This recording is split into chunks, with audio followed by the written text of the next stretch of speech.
Par ce message du chef de l'État porté lors de la montée des couleurs ce matin, l'invite est à l'abnégation au travail et à la poursuite du combat contre l'impérialisme.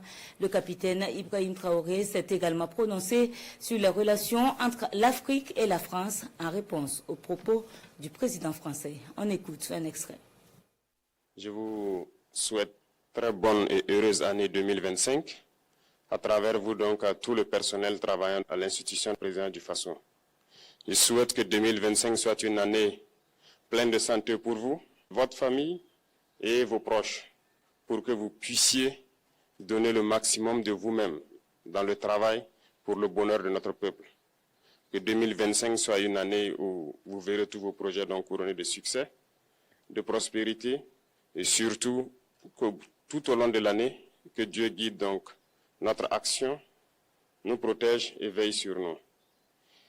Je souhaite aussi rappeler à tout un chacun que la lutte contre l'impérialisme doit être donc intégrée dans nos gènes maintenant. Ça doit être une lutte qui se mène de façon implacable et tous les jours. Parce que beaucoup de gens n'ont pas compris ce que c'est que cette lutte jusque-là. Nos vaillantes forces combattantes sont sur le terrain. Ils mènent le combat contre les valets manipulés, ces criminels qui écument nos campagnes tous les jours et tiennent bon pour amener la paix dans notre cher Faso.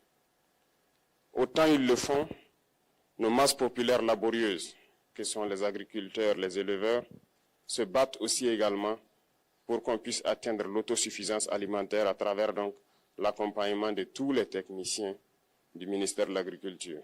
C'est très important. Et autant qu'eux aussi se battent dans l'administration, nous devrons nous battre pour changer de mentalité. Cette décolonisation mentale, c'est la partie la plus difficile. Et c'est pour ça que nous tenons à vous rappeler constamment qu'il faut changer de mentalité, revenir à nos sources et nous battre. Et c'est ça aussi le combat contre l'impérialisme. Toutes les occasions nous sont offertes pour pouvoir comprendre l'impérialisme, ses manifestations. Quand je prends dernièrement les propos d'Emmanuel Macron sur l'Afrique, eh bien, tout Africain conscient devrait donc comprendre très vite tout ce qu'il a pu nous dire et qu'est-ce que ça signifie.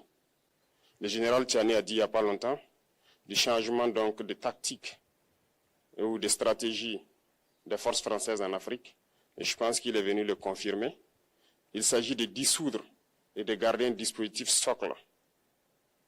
Et Emmanuel Macron l'a si bien dit qu'on ne peut que le remercier pour cette sincérité, même si certains ont voulu mettre la poudre aux yeux de leur population, mais la réalité finit par rattraper aussi. Ils ne partiront pas de certains pays, ils ont juste dissous le dispositif. Vous ne les verrez plus dans des bases, mais dans les ambassades, ils seront là.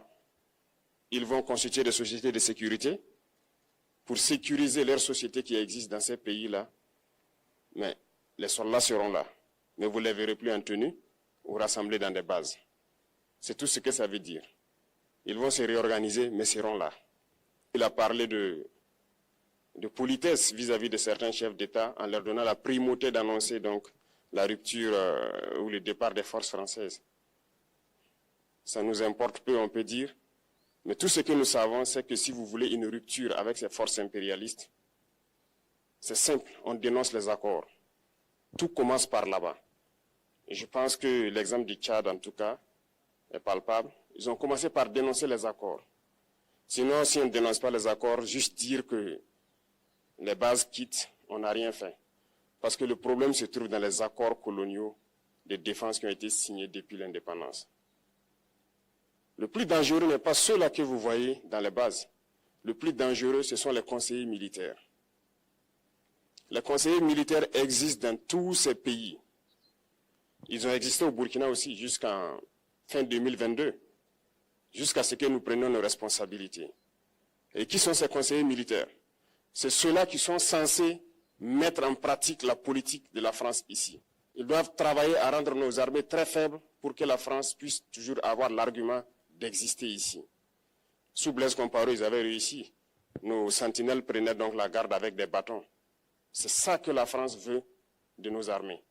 Lorsque nous arrivons à cette étape, nous n'avons pas le choix que de vouloir qu'ils viennent s'installer.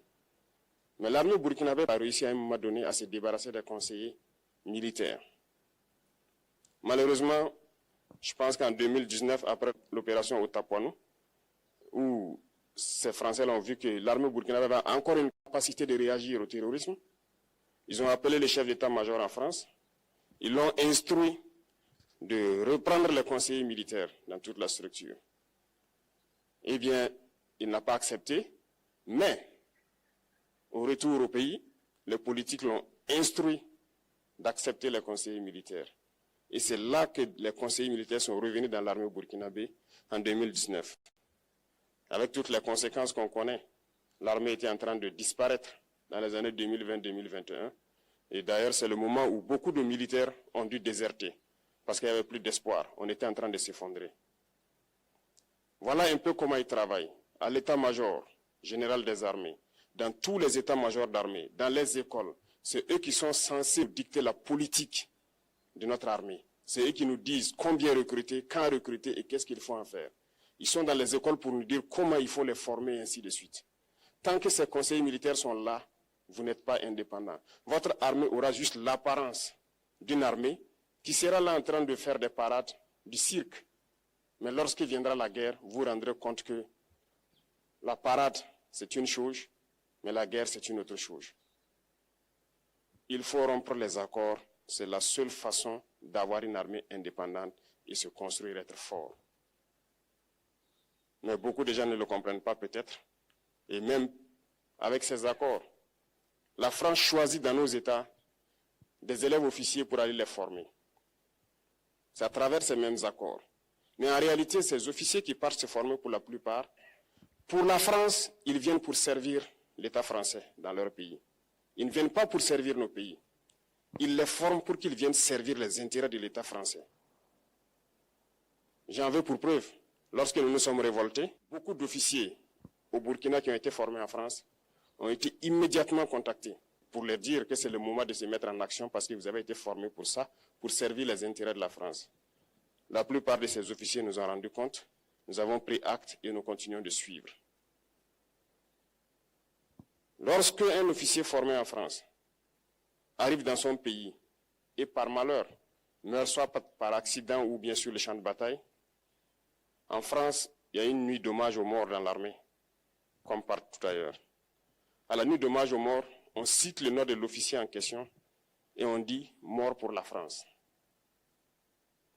Il ne le forme pas pour servir son pays, il le forme pour servir leur État. Et dans beaucoup d'États africains, il y en a plein de ces officiers. Combien sont patriotes, Dieu le sait. C'est une leçon que Emmanuel Macron a donnée encore aux chefs d'État africains, de se rattraper et de pouvoir vraiment mener cette lutte contre l'impérialisme. Mais en plus de ça, il a aussi insulté tous les Africains dans ses propos. Il y a une partie qui a retenu mon attention, là où il parlait d'ingratitude, et que l'ingratitude est une maladie non transmissible aux humains. Lui, il est humain, notre ingratitude n'est pas transmissible à lui. Voilà comment ce monsieur voit l'Afrique, voit les Africains. Nous ne sommes pas des humains à ses yeux. Peut-être que c'est lui qui n'est pas humain, il ne se met pas dans la classe des humains. Mais s'il y a bien un ingrat, c'est bien lui. Je pense que s'il n'est pas athée et qu'il prie, à chaque matin qu'il se réveille et qu'il prie, il devrait aussi prier les Africains. Parce que c'est grâce à nos ancêtres qu'il existe aujourd'hui une France. Il devra nous prier. À ses yeux, nous ne devons pas être des humains, nous sommes plus que des humains. Ce sont des messages très forts qu'il passe. Moi, je pleure le peuple français. Mais quand même, il est bien pour l'Afrique. Il est un mal nécessaire pour nous. Ceux qui veulent se réveiller, se réveillent. Ceux qui ne veulent pas se réveiller, comme on le dit, on ne peut pas réveiller quelqu'un qui ne dort pas. Les Africains doivent se réveiller. Nous devons travailler à être indépendants, à faire au moins ce que nos peuples connaissent le bonheur. Et la lutte contre l'impérialisme, c'est ça. Il faut décoloniser les mentalités, prendre en compte toutes ces données-là, parce que le monde nous donne tellement d'exemples à voir. Pour eux, il n'y a pas de morale. Ils peuvent vous désigner aujourd'hui terroriste, mais demain, vous êtes un héros, par leur simple bouche. Ils décident de ce qu'ils font. Ils parlent de démocratie, mais ils se font eux-mêmes des coups d'État constitutionnels entre eux. Ils parlent des droits de l'homme, mais ils déciment des populations ailleurs. L'Africain doit se réveiller, l'Afrique doit se réveiller. Et le combat contre l'impérialisme est permanent.